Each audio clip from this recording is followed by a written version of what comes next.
Kasih karunia dan damai sejahtera dari Tuhan Allah Bapa kita dan dari anaknya Tuhan Yesus Kristus menyertai kamu. Amin. Selamat pagi saudaraku.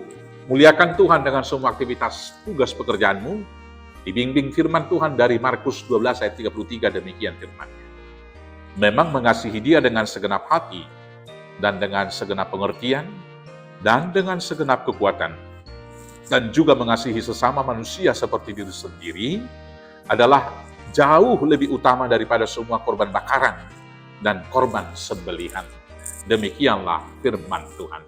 Saudaraku yang terkasih dalam Yesus Kristus, setiap agama pasti memiliki hukum, memiliki Taurat, memiliki syarat atau syariat untuk dijalankan para pemeluk-pemeluk agama tersebut.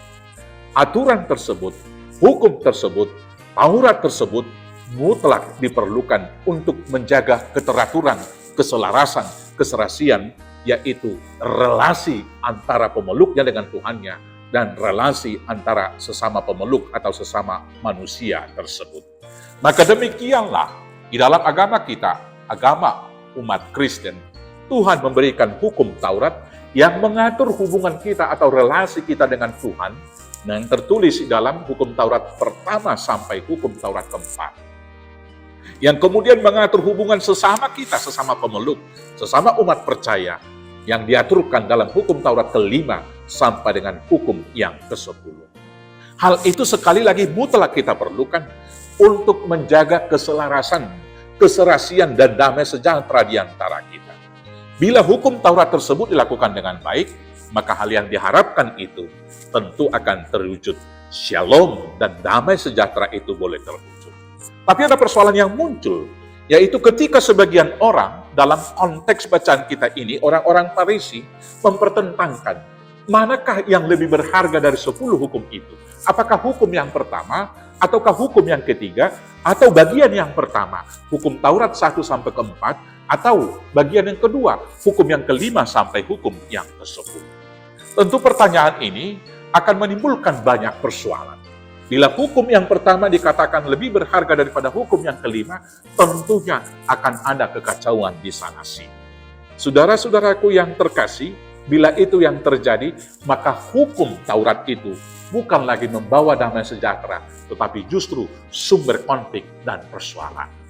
Yang kedua, ketika umat beragama lebih mempersoalkan legal formal, sehingga hukum dipakai untuk mengintip kesalahan orang lain, maka orang beribadah, kita tidak tahu apakah itu dari hati yang terdalam, atau dia beribadah dengan roh dan jiwanya, atau sekedar memenuhi tuntutan hukum-hukum itu secara formal, beribadah, menghormati orang tua sekedarnya, tidak membunuh dengan fisik, tidak mencuri barang-barang yang kelihatan, tidak berzina secara badani dan lain sebagainya. Padahal Tuhan Yesus secara substansial mengatakan, membenci saja sudah membunuh, melihat dan menginginkan saja sudah berzina, dan menipu juga sudah mencuri. Maka karena itulah saudara-saudaraku yang terkasih, Tuhan Yesus mengatakan substansi daripada hukum Taurat itu. Ketika ditanyakan mana hukum yang terutama, yaitu mengasihi Tuhan dengan segenap hati, segenap pengertian, dan dengan segenap kekuatan. Artinya totalitas. Kita harus mengasihi Tuhan. Dan sama seperti itu juga, yaitu hukum yang kedua, mengasihi sesama seperti diri sendiri. Dan itu kemudian dilanjutkan di Matius 7 ayat 12, yang menjadi hukum emas. Tuhan Yesus mengatakan di sana, apapun juga yang kamu inginkan diperbuat orang kepadamu, perbuatlah juga demikian kepada orang lain. Maka dalam perkataan yang satu kata itu, kasih, itulah kesimpulan dari seluruh hukum Taurat dan kitab para nabi.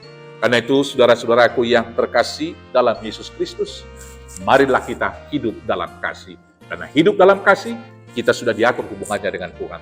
Hidup dalam kasih, kita boleh mengasihi sesama seperti orang lain.